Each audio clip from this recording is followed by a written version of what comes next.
Pour sa première apparition publique, Elizabeth Taylor danse devant la cour d'Angleterre. On peut voir dans cet événement le présage de son destin fabuleux. Mais bien sûr, la petite fille aux yeux mauves est beaucoup trop jeune pour avoir la moindre idée de sa future vocation. Cette vocation, c'est d'abord sa mère qui l'aura pour elle, à sa place.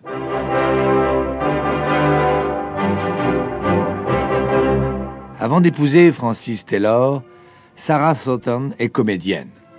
Elle obtient même de beaux succès dans les années 20 sur les scènes de New York et d'Europe. Tout lui permet d'envisager une brillante carrière théâtrale.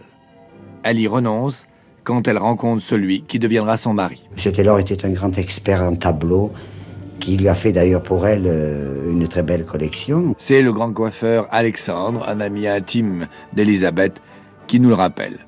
Mr. Taylor fréquente un monde bien éloigné du théâtre et de ses coulisses. Il dirige une galerie d'art dans le quartier le plus chic de Londres. Sa clientèle et ses amis se recrutent parmi les familiers de Buckingham Palace. En l'épousant, Sarah renonce donc à la scène, mais pas complètement. Elle reportera ses ambitions insatisfaites sur sa fille. Elizabeth naît à Londres le 27 février 1932. D'abord, elle est d'un signe merveilleux, elle est du signe du poisson. Alexandre. Et les poissons, ils nagent entre les eaux et c'est merveilleux. Il y a des choses qui l'atteignent. D'abord, c'est quelqu'un de très sensible, extrêmement sensible. On la croit très dure, elle ne l'est pas. Elle est très émotive.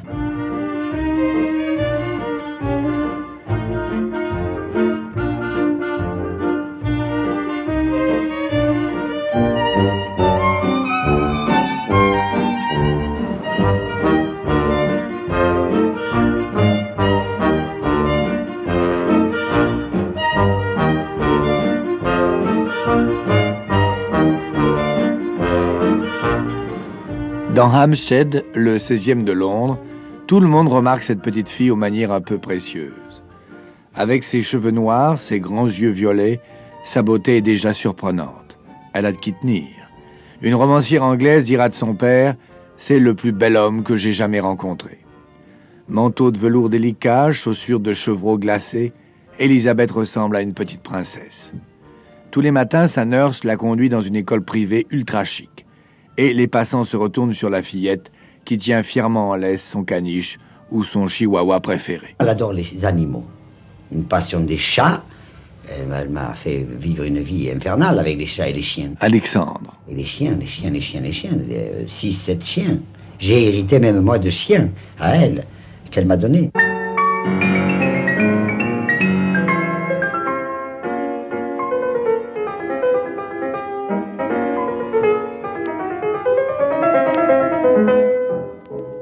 Après l'école, la nurse emmène Elizabeth à son cours de danse et d'art dramatique.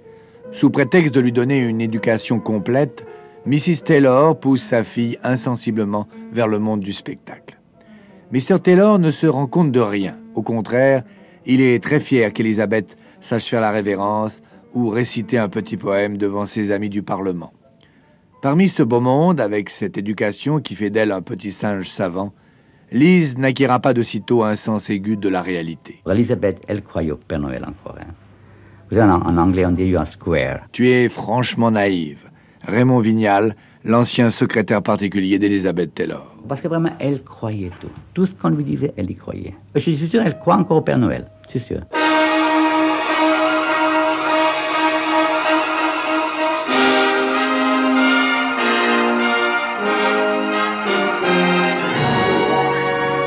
À Pasadena, Francis Taylor ouvre une galerie de tableaux. Hollywood est à 2 pas. Grâce aux lettres de recommandation d'un ami, il a bientôt toute la clientèle de Beverly Hills, le quartier résidentiel de la capitale du cinéma. Et sa femme fait le siège de tous les metteurs en scène qui sont amenés à rencontrer. Non pas pour reprendre son ancien métier d'actrice, mais pour lancer Elizabeth dans la jungle hollywoodienne, sans trop se soucier des conséquences psychologiques que cela peut avoir pour la petite fille. Il ne faut pas oublier qu'Elizabeth Taylor a été prise dans l'engrenage de Hollywood à 8 ans. Alexandre. Et elle a eu beaucoup de mal à en sortir moralement. Elle a eu toutes les rigueurs de Hollywood pour la nourriture, pour le régime, pour la vie, pour s'habiller, tout ça.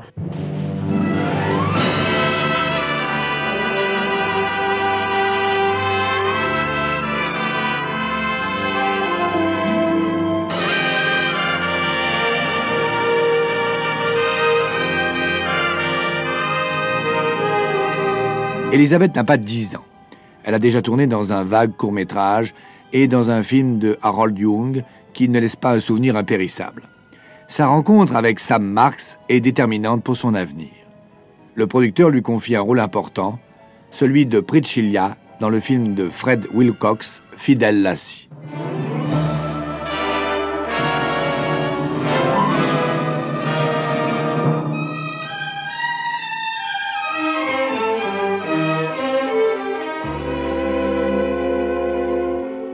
À l'époque où la fillette signe son premier contrat avec la MGM, un contrat qui lui assure $200 par semaine, une Anglaise met au monde un garçon. Il fera beaucoup parler de lui plus tard et il deviendra l'un des plus grands amis d'Elisabeth, Ringo Starr. Fidèle Lassie paraît sur les écrans en 1942. Malgré la guerre, le film a aussitôt un grand retentissement. Le public découvre un nouveau type d'enfant, une pure fillette américaine certes, mais qui a la grâce, l'élégance d'une princesse anglaise. Les cours de danse et de maintien du célèbre Vakani, le maître à danser de la famille royale d'Angleterre, ont porté leurs fruits.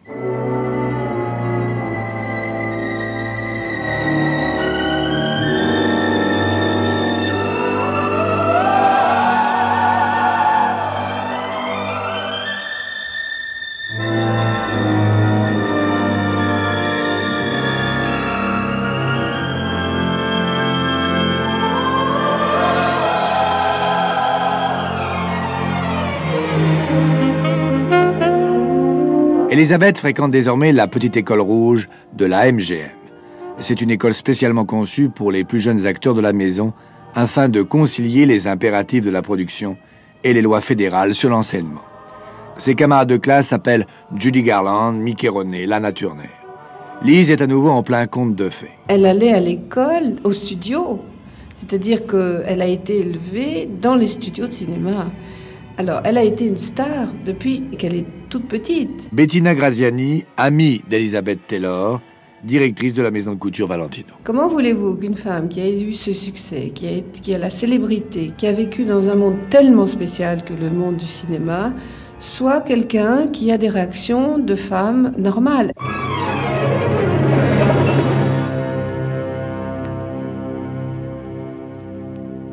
En 1943 et 1944, Elisabeth tourne encore dans 2 films, Jeanne Eyre et Les Blanches Falaises de Douvres.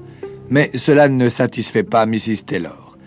Elle a entendu dire que Clarence Brown, le metteur en scène, cherchait la partenaire idéale de Mickey Rooney pour son prochain film, National Velvet. Enfin, un grand premier rôle. Mrs. Taylor se met en campagne, elle intrigue pour se procurer le scénario de National Velvet. Et puis, elle dresse Elisabeth patiemment, de façon à ce qu'elle ressemble en tout point à la petite héroïne du film, avant même de la présenter au producteur. La manœuvre réussit. Du jour au lendemain, Lise devient célèbre. Avec National Velvet, elle devient la petite fiancée de l'Amérique.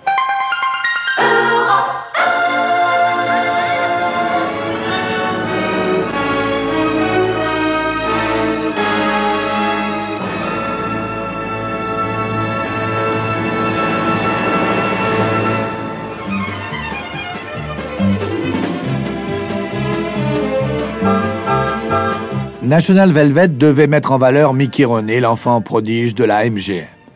Mais il disparaît au second plan. On ne voit plus qu'Elizabeth Taylor. Elle a 12 ans. Elle prend la place de Shirley Temple, numéro 1 des stars de Hollywood avant la guerre. C'est donc le début de la gloire. Mais c'est aussi le début des persiflages et des médisances. Lise se fait beaucoup d'ennemis à cause de ses allures un peu trop sophistiquées. Et puis, l'amour abusif que lui porte sa mère ne l'aide pas à se situer par rapport aux autres. Les acteurs ne sont pas des gens comme tout le monde. Bettina Graziani. C'est qu'ils ont toujours une position dans la vie qui est en même temps la réalité et en même temps le rêve, et en même temps un personnage qu'ils créent et en même temps eux-mêmes. Et ça doit être très difficile à savoir où on en est dans la vie.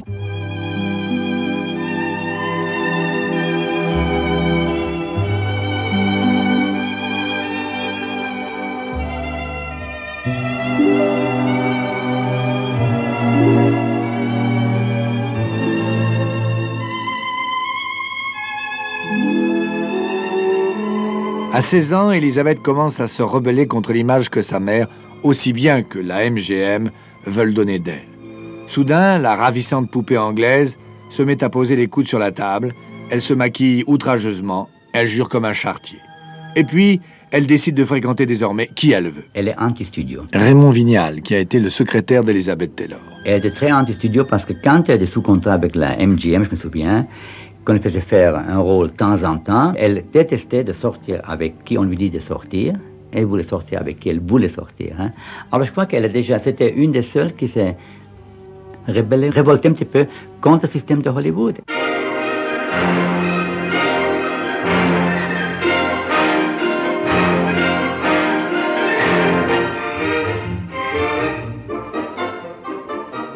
Los Angeles, des milliers et des milliers de femmes se bousculent devant l'église du Bon Pasteur. Le Santa Monica Boulevard et tous ses environs sont noirs de monde. Nous sommes le 6 mai 1950.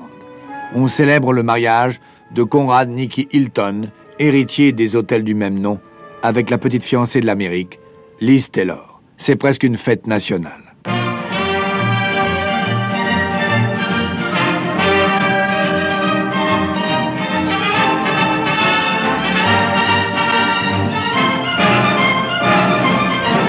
Pour la foule émue jusqu'aux larmes, ce mariage ne peut être que le prélude d'une grande et merveilleuse union.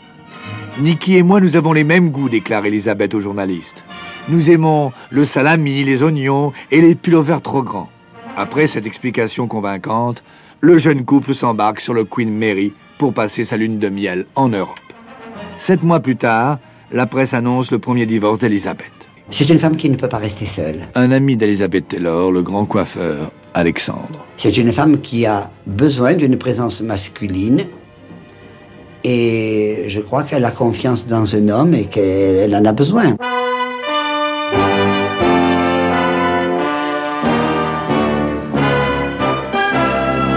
L'année même de son divorce, le 16e film de Liz Taylor paraît sur les écrans.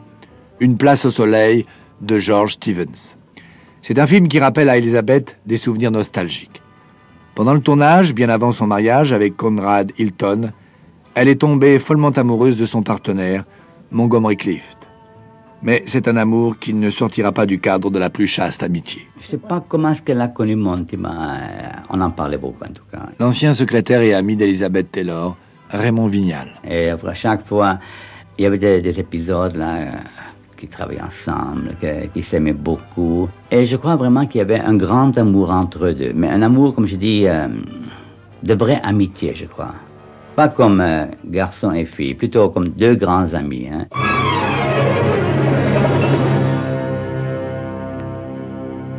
Montgomery Clift est séduit par la jeune nymphette, mais il est davantage attiré par les hommes. Son idylle avec Liz débouche donc sur une sorte d'affection fraternelle.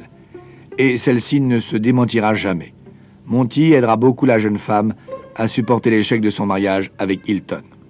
Quelques années plus tard, Elisabeth sera présente quand le comédien, défiguré par un terrible accident de voiture, aura besoin d'elle.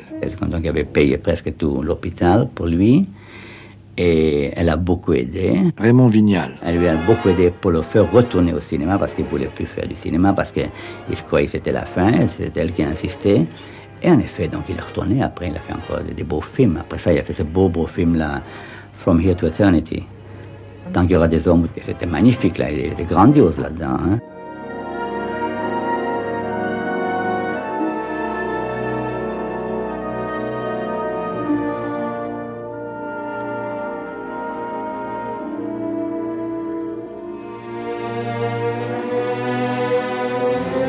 Entre autres défauts, Conrad Hilton avait celui d'être beaucoup trop jeune.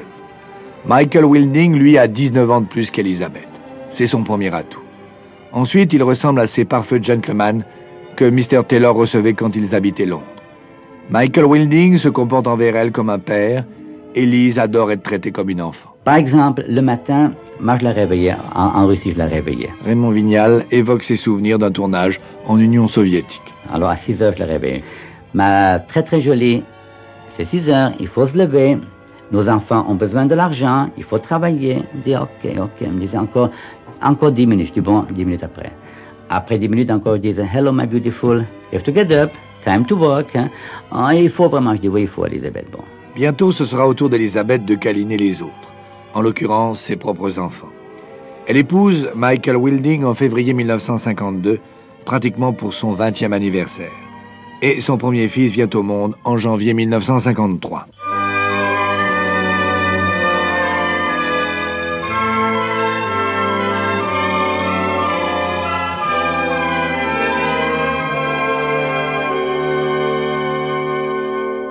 La petite fiancée de l'Amérique est devenue la plus jolie maman du monde.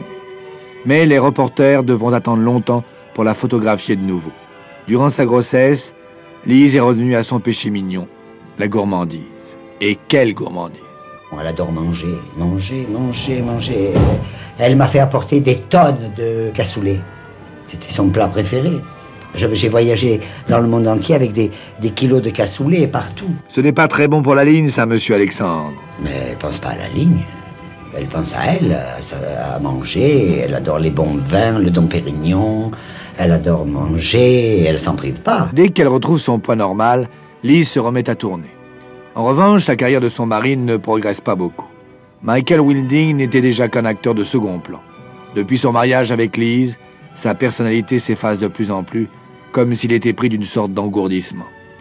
Il reste à ne rien faire dans leur maison de Beverly Hills, pendant qu'Elisabeth enchaîne film sur film, pas tous de la meilleure qualité. Je crois des fois elle fait des films aussi parce qu'elle s'ennuyait. Raymond Vignal. Et puis il y avait tellement des offres de films que Dieu sait quoi choisir. Alors chacun qui était intéressé dans ce petit bout de machin était là. Tu sais, c'est un grand film pour toi, ça c'est un Oscar assuré. Alors c'était tellement entouré, tellement on leur cassait la tête qu'à la fin, vraiment, je crois, vraiment pour dire « Ok, n'en parlons plus », je le fais, puis c'est fait. Hein. Entre deux films, et malgré l'avis pessimiste des médecins, Lise attend son deuxième enfant. Christopher vient au monde le jour même du 23e anniversaire de l'actrice en 1955. Cette année-là, Elisabeth tourne son premier film en cinémascope avec Rock Hudson et James Dean, Giant de George Stevens. Ce sera un succès mondial.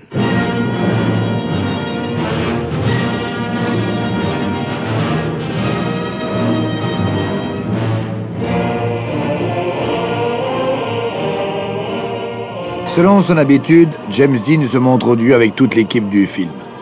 Il sort à peine de sa passion malheureuse pour Pierre Angeli et il affiche envers tout le monde une attitude insolente, voire même provocatrice. Quant à Elisabeth, son deuxième mariage est en train de s'effondrer. Elle se sent très proche de cet écorché vif qui est le héros de La Fureur de vivre. On commence à parler d'un roman d'amour entre les deux vedettes. James Dean, je sais qu'elle a connu quand elle faisait Giant. Raymond Vignal. Et il est né entre eux deux une grande sympathie tout de suite parce que, vous savez, elle n'était pas facile à connaître, Elisabeth, parce qu'elle avait toujours peur des gens. Elle était très méfiante. Elle avait toujours peur que quelqu'un voulait quelque chose d'elle. Hein. Et je crois avec James Dean, c'était vraiment parce que c'était sincère. Elle me disait que le soir, il rentrait chez elle, qu'elle avait une grande cheminée, puis il se mettait au-dessus de la cheminée étendue. Et là, il lui racontait tous ses malheurs qu'il avait. Du tournage, de sa vie privée.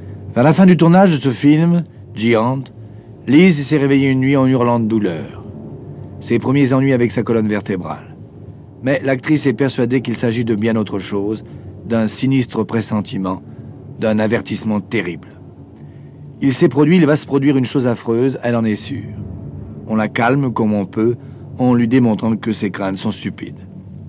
Le lendemain, la voiture de James Dean en percute une autre à plus de 170 km à l'heure.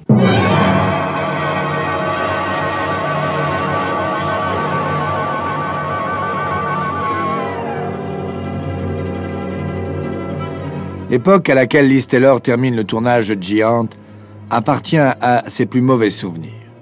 Son mariage avec Michael Wilding s'annonce comme un nouvel échec. Elle a de très sérieux ennuis de santé et, pour comble de malheur, James Dean s'est tué en voiture.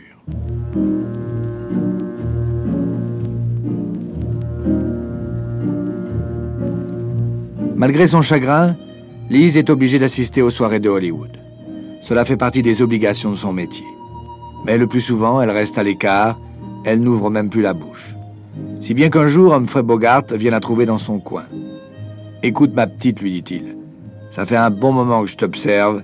Tu es en train de devenir une vraie potiche. Faudrait te secouer un peu. » Humphrey Bogart n'est pas le seul à vouloir sortir Elisabeth de son isolement. Un soir, un autre acteur s'approche d'elle. Ce n'est encore qu'un inconnu. Il s'appelle Richard Burton. Il est arrivé à Hollywood à l'âge de 22 ans, Richard. Raymond Vignal. Comme ça, qu'il a commencé à faire ses premiers films avec Lana Turner, des machins comme ça. Là. Olivier de Havilland, il a fait un film, Ma cousine. Ça n'a pas très bien marché parce que lui, c'était le grand acteur anglais, la belle voix qui arrivait.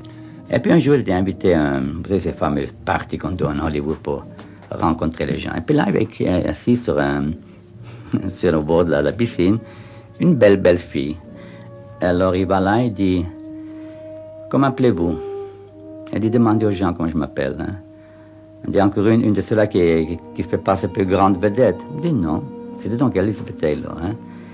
Elle m'a dit, je le détestais, je ne peux pas le voir. Ces airs qui se donnaient de grands acteurs qui étaient arrivés de Londres, hein, qui étaient arrivés de l'Angleterre, là. Il dit, je ne peux pas le voir. Hein.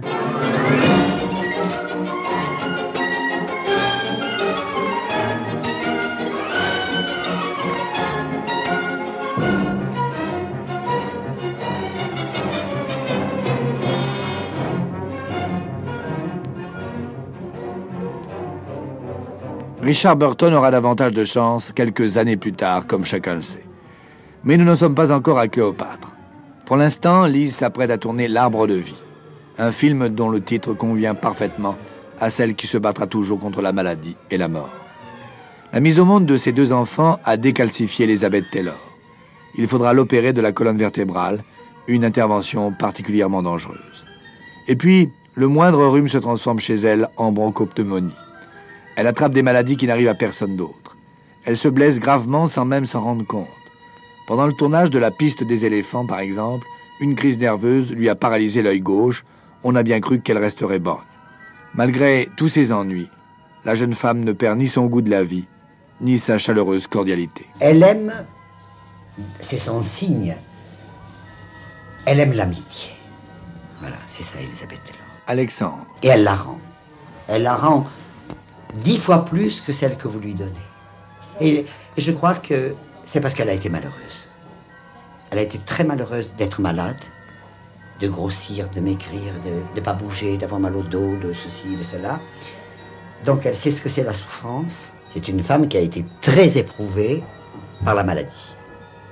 Elle a eu le dos malade, paralysé, elle a fait des séjours tellement nombreux dans les hôpitaux et dans toutes les cliniques partout où elle est passée qu'on ne peut même plus les compter.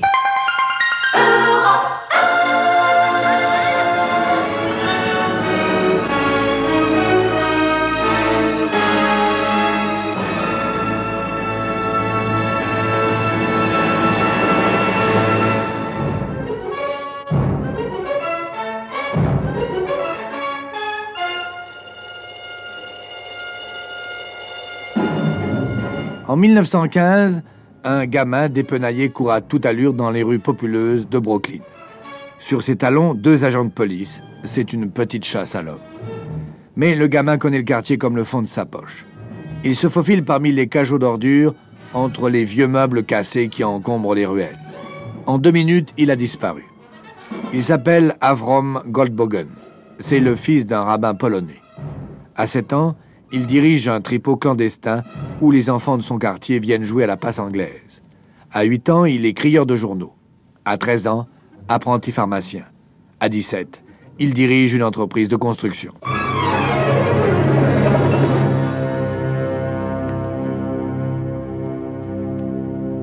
À 49 ans, il est milliardaire pour la 2e fois et on le surnomme le tsar du cinéma. Mais depuis son enfance, tout le monde l'appelle Mike Todd, ce qui veut dire le crapaud. Le 3 février 1957, Mike Todd épouse Elizabeth Taylor. Elizabeth Taylor vivait avec 22 personnes à sa suite. Il n'y a personne. Je ne connais pas une star de cinéma aujourd'hui qui avait un harem qui le suivait. Le grand coiffeur Alexandre. Entre secrétaire, cuisinier, coiffeur, maquilleur, tout ça, il y avait 22 personnes et des centaines de valises. Donc, vous voyez, déjà, c'était le luxe d'une reine.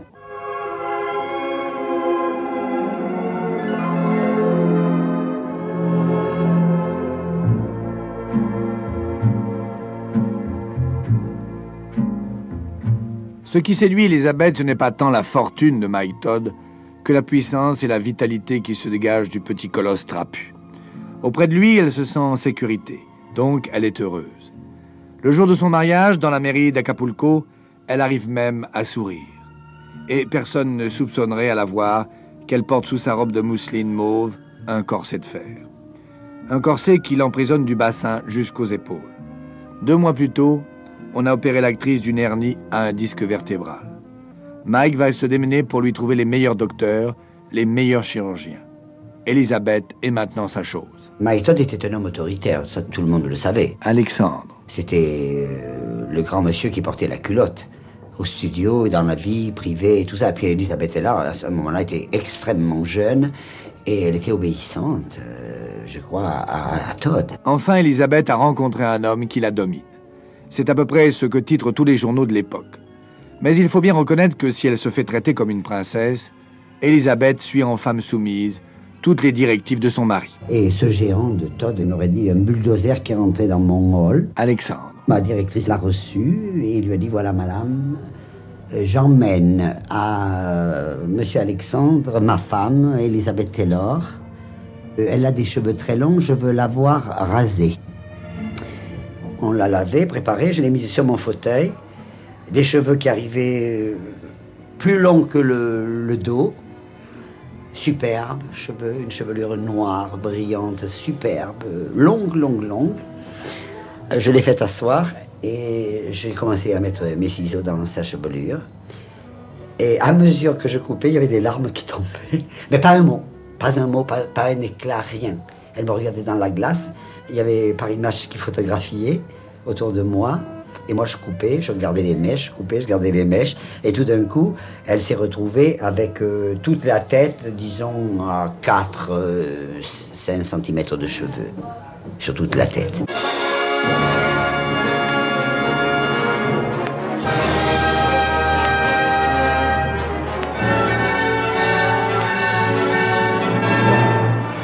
Elisabeth Taylor attend son 3e enfant.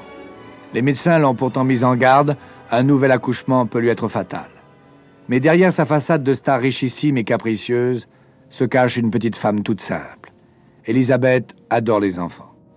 Liza vient donc au monde en août 1957. Avant terme, il faut pratiquer une autre césarienne. Elle a eu une vie personnelle très en dehors d'Hollywood. Bettina Graziani, directrice de Valentino et amie d'Elisabeth Taylor. Elle est très familiale parce que ses enfants lui ressemblent beaucoup, mais elle l'aime énormément. Et elle a toujours ses enfants avec elle. Elle a toujours eu besoin d'avoir une famille autour d'elle.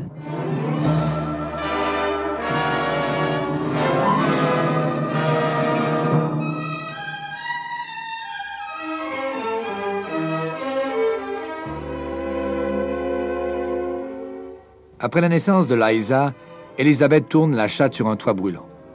Avec Paul Newman, un film de Richard Brooks, d'après l'œuvre du grand dramaturge américain Tennessee Williams. Ce n'est pas une production Mike Todd, mais tous les jours, Mike Todd est sur le plateau. Il ne quitte pas sa femme du regard.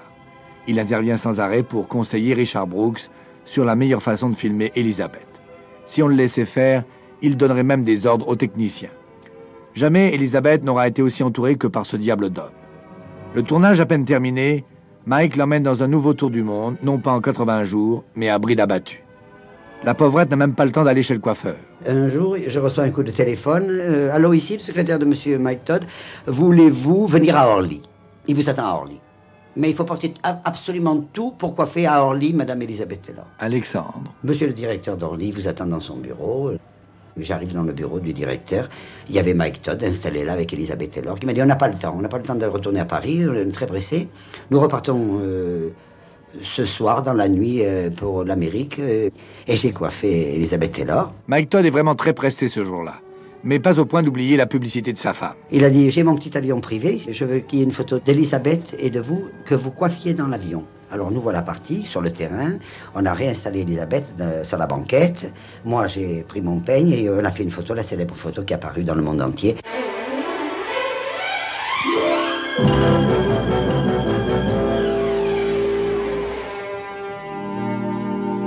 3 février 1958 à Hollywood. Elisabeth et Mike fêtent leur premier anniversaire de leur trépidant mariage. Une lune de miel qui dure depuis 1 an. Tout le monde s'accorde à dire que jamais l'actrice n'a paru aussi épanouie. Mars 1958. Elisabeth a un gros rhume. Cela chiffonne Mike Todd. Ce soir, il comptait emmener la jeune femme avec lui à New York, où il est invité à dîner. Tant pis, il partira avec Art Cohn, un scénariste qui prépare un livre sur les 9 vies de Mike Todd. Ils travailleront ensemble dans l'avion. Mike prend son avion privé, qu'il a baptisé Lise naturellement. Leur plan de vol traverse l'Amérique et passe par-dessus le Nouveau-Mexique. Quelques heures après leur départ, la radio annonce que le Lise s'est écrasé.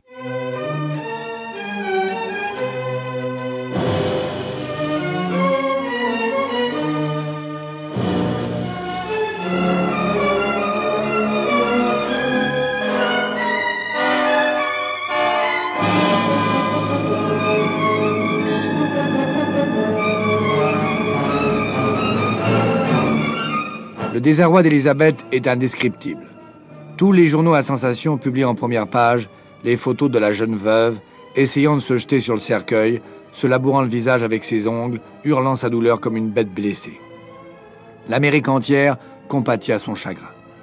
Un chagrin qui console peut-être aussi la foule, il faut bien le dire. Elisabeth avait quand même trop de chance, trop de bonheur pour elle toute seule. Son deuil rétablit un peu l'ordre des choses. Mais l'ordre des choses, pour Elisabeth, ne sera jamais celui de tout le monde. J'ai appris que Mike Todd s'était tué dans ce fameux avion. Alexandre. À ce moment-là, je lui ai écrit des condoléances. Elle m'a répondu que c'était très gentil, qu'elle était très sensible et qu'elle avait l'intention de revenir à Paris. Quelques mois après, elle est venue à Paris avec son nouveau mari, Eddie Fischer. Et elle a débarqué à Paris, elle m'a appelé tout de suite, elle m'a dit « je veux que vous veniez », mais toute la presse était sur elle à ce moment-là, elle ne pouvait plus bouger. C'était terrible. Les journalistes se battent pour approcher Elisabeth, mais leurs articles traînent la vedette dans la boue. Celle par qui le scandale arrive. Une veuve vraiment trop joyeuse, telles sont les manchettes qui s'impriment désormais en gras dans tous les journaux du monde. Aux États-Unis, l'affaire est encore plus sérieuse.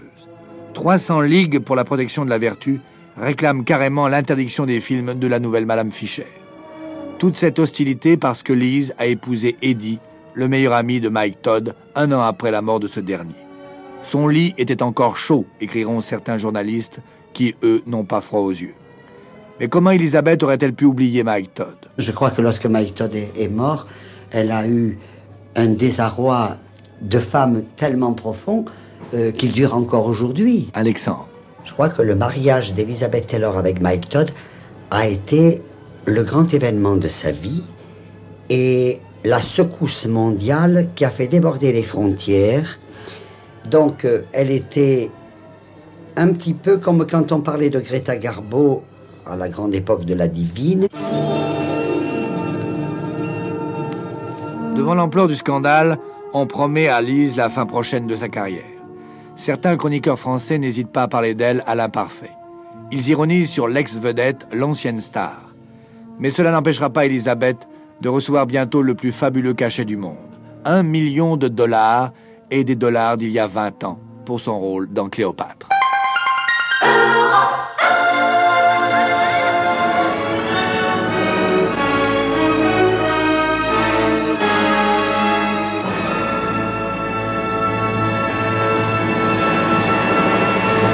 Cléopâtre. Il est vraiment difficile de ne pas assimiler Elizabeth Taylor à ce personnage. On imagine volontiers la star aux yeux mauves prenant des bains de lait comme la reine d'Égypte, ou se fortifiant en avalant chaque matin des perles précieuses dissoutes dans le vinaigre.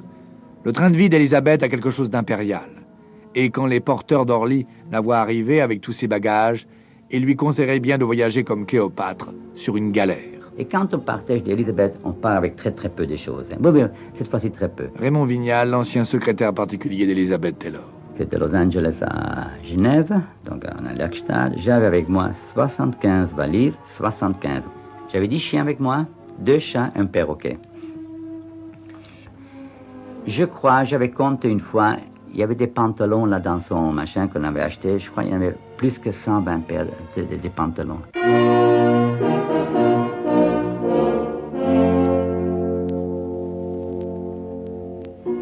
Le premier tour de manivelle est fixé pour Cléopâtre au début du mois de septembre 1960, sous la direction du metteur en scène Rouben Mamoulian. En août, Elisabeth arrive à Londres avec son 4e mari, Eddie Fischer, et tout son petit monde. Elle s'installe dans sa double suite à l'hôtel Dorchester. Mais ouvrir toutes les valises lui prend un peu de temps. Au studio, encore une fois, tout le monde attend Elizabeth Taylor. Le seul défaut qu'elle a, que ça a été reproché par tout le monde, et moi-même je disais souvent, je dis comment ça se fait, elle arrive toujours en retard. Raymond Vignal, l'ancien secrétaire particulier d'Elizabeth Taylor. C'est une chose, on ne veut pas aider. Je ne sais pas pourquoi. Je ne sais pas pourquoi, mais toujours nous sommes en retard. Elle n'a jamais raté un avion. Elle me disait toujours, ah, mais écoute, elle me disait, j'ai jamais raté un avion. J'ai dit, Elisabeth, c'est les avions qui n'ont jamais raté. Parce que les avions, ils attendaient, vraiment, les avions attendaient. On n'est jamais parti à l'heure exacte avec un avion. Parce qu'avec 75 bagages, 10 chiens, 2 chats, un perroquet, vous savez, pour charger tout ça, il fallait du temps, hein.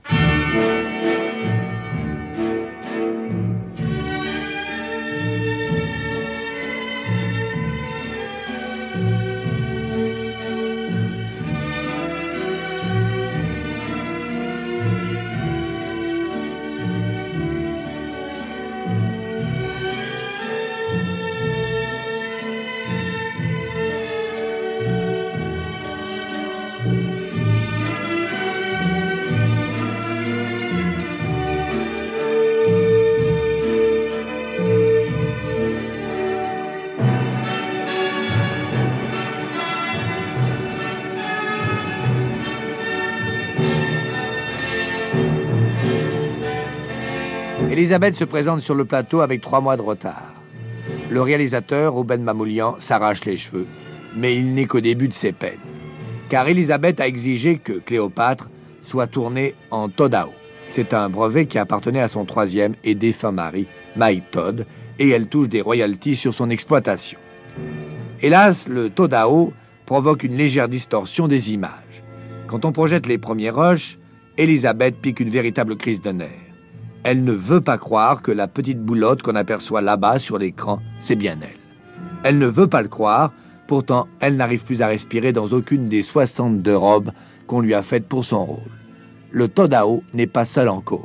Elle mange du matin au soir, hein. Raymond Vignal. Vous savez, on faisait du turkey, comme on fait en Amérique, là, de la dinde comme ça, hein. Mais il fallait faire beaucoup des ailes ou du fried chicken parce qu'elle adorait les ailes. Alors le soir, des fois, le matin quand j'allais là dans la cuisine, je dis, ah, quelqu'un est passé ici cette nuit. La nuit, vous savez, elle s'est emportée un plat de fried chicken au lit, puis elle s'était bouffée au lit.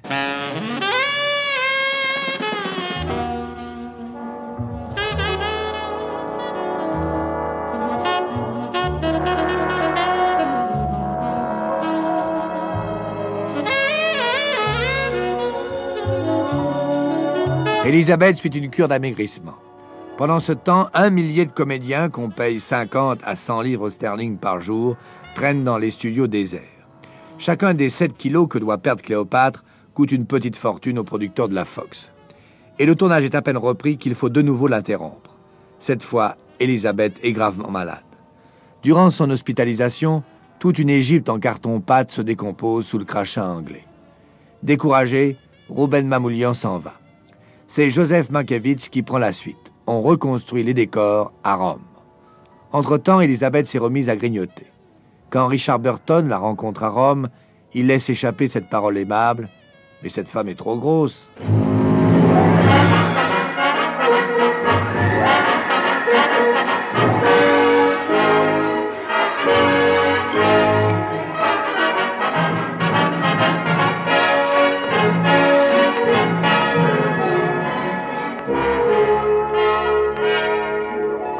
Les relations entre Elizabeth Taylor et son partenaire Richard Burton sont assez tendues.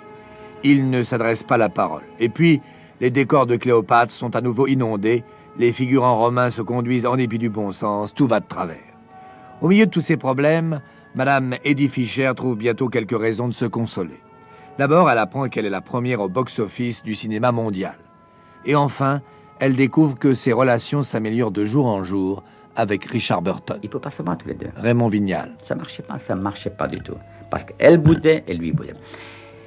Et puis, je ne sais pas comment un jour, elle me dit, enfin, je ne sais pas, on est en train de manger, alors il m'a dit des choses très gentilles. Alors, je me suis aperçu, j'ai regardé dans ses grands yeux bleus, elle me disait toujours, et j'ai vu qu'au fond, qu'il n'était pas si mal que ça. Et ça tournait d'un coup comme ça, et c'était le coup de foudre et le grand amour, je crois. Le tournage de Cléopâtre s'éternise, mais bien avant la sortie du film, Elisabeth occupe à nouveau la une de tous les journaux. En avril 1962, elle divorce de son 4e mari, Eddie Fisher. Et Richard Burton se sépare de sa femme pour vivre plus ou moins publiquement avec Elizabeth Taylor.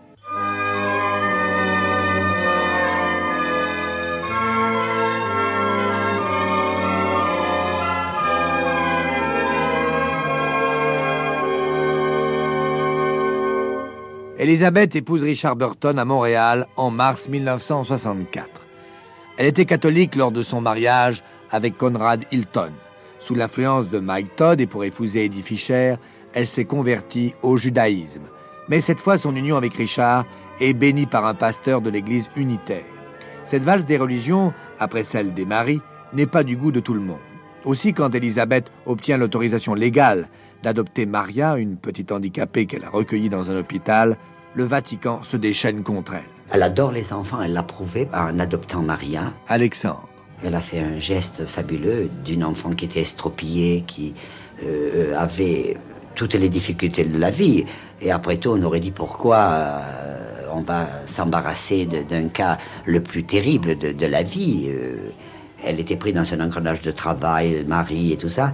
Et au contraire, elle a fait faire des opérations et des opérations en se penchant sur le problème de Maria, comme si elle avait été sa mère, exactement, en souffrant pour Maria. Quand on voit Maria maintenant, Bettina Graziani, amie d'Elizabeth Taylor et de Maria. qui est un modèle fameux à New York, qui pose des photos pour les magazines de mode et qui est une des plus jolies filles de New York, je trouve ça merveilleux. L'adoption de Maria, ses opérations, sa guérison, les journaux en parlent peu.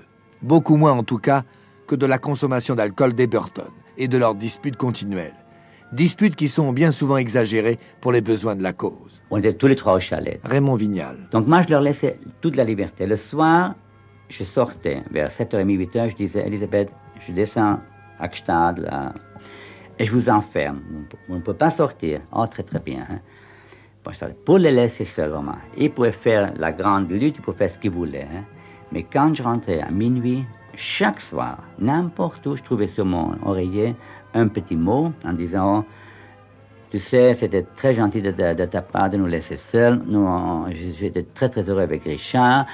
On a fait ci, on a fait ça, on a parlé, on a causé, on a fait la lutte, on a tout ça, mais c'était très, très joli.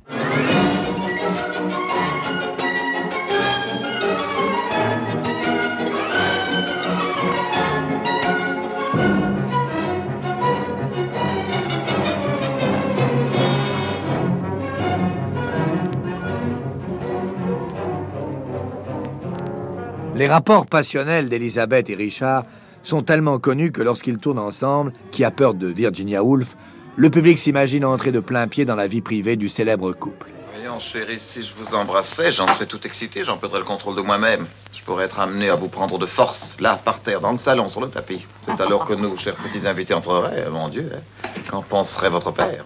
Oh, sale cochon. Donne-moi un autre verre, ça tire.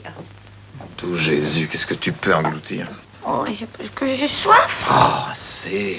Comme d'habitude, c'est toujours toi qui roules sous la table le premier. Tu n'as pas à t'en faire pour moi. Tu es une championne incontestée, Martha. Il n'y a pas un seul concours d'abjection que tu n'aies remporté, hein? Je te jure que si tu existais, je divorcerais. Pour l'instant, essaie de te tenir debout pour recevoir les personnes que tu as invitées. Je te vois même pas. Essaye de ne pas rouler par des terre, années de ne pas que je vomir. te vois plus. Essaye aussi de ne pas relever ta robe. Je C'est ne comme connais si- pas un spectacle plus C'était le répugnant vide. que toi avec un verre dans le nez. Fais La tous. jupe par-dessus ta tête. Un zéro. Vos têtes, devrais-je dire. Voilà, voilà.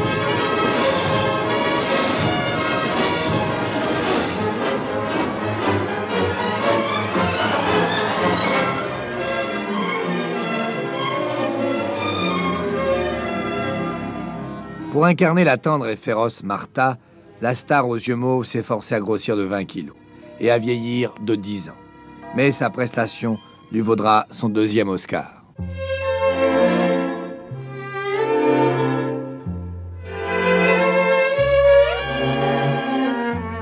Ce qui m'a ébloui et ce qui m'a fait énormément de bien à moi Alexandre. et ce qui m'a plu dans ce personnage, c'est son cœur.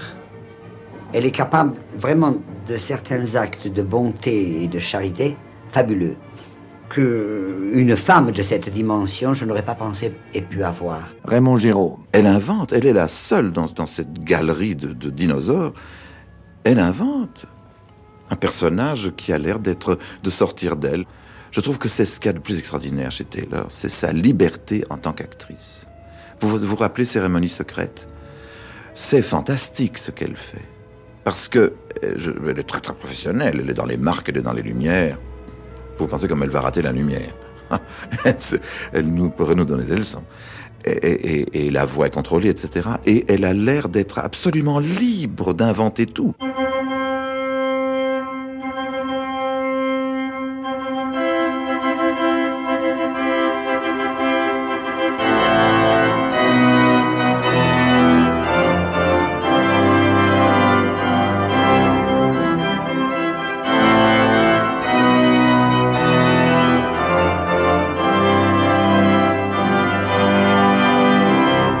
À près de 60 ans, Lise a gardé du bonheur l'idée des rêves de jeune fille. Lorsqu'elle aime, elle se marie et veut que ce soit officiel. Avec Larry, elle s'est déjà unie selon le rite bouddhiste à Bangkok. Mais elle tient à l'épouser devant la loi américaine. Larry Fordensky est un maçon de 39 ans qu'elle connaît depuis 3 ans. C'est son 7e coup de foudre, mais son 8e mariage. Richard Burton ayant eu le privilège de l'épouser 2 fois. Ce mariage est célébré dans l'intimité de l'une des propriétés de Michael Jackson. 30 invités seulement, que des amis de Lise. Nancy Reagan est là et personne n'a droit de porter du jaune, couleur fétiche de Liz Taylor quand elle se marie. Sa robe jonquille est signée cette fois Valentino. Après avoir épousé plusieurs milliardaires, 2 stars de cinéma, un chanteur de charme et un sénateur, Lise va enfin pouvoir bâtir un vrai bonheur avec un maçon. Bye bye. Vous venez d'écouter Destins extraordinaires, un podcast issu des archives d'Europe 1. Réalisation Julien Tarot. Production Romy Azoulay. Patrimoine sonore Sylvain Denis, Laetitia Casanova, Antoine Reclus. Destins extraordinaires est disponible sur le site et l'appli Europe 1. Écoutez aussi l'épisode suivant en vous abonnant gratuitement sur votre plateforme d'écoute.